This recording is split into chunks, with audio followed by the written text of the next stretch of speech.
Guys, today I'm going to show you how you can turn off app notification dots from your home screen in POCO X6. So as you can see, I have one notification dot on the security app and one on the Google. And now I'm going to show you how you can hide it. In the first step, hold the finger on the display and choose settings. Then go to the more. Sorry, my bad. There is no this option here, so we have to open settings. Sorry about that. Go to the settings and look for the notifications and control center.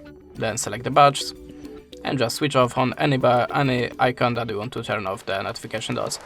I had one on the Google and one on the security. Then go back to home screen. As you can see, notification dots disappear and you will not see them anymore on your home screen. That's it. Thanks for watching. Leave us a like or a comment and goodbye.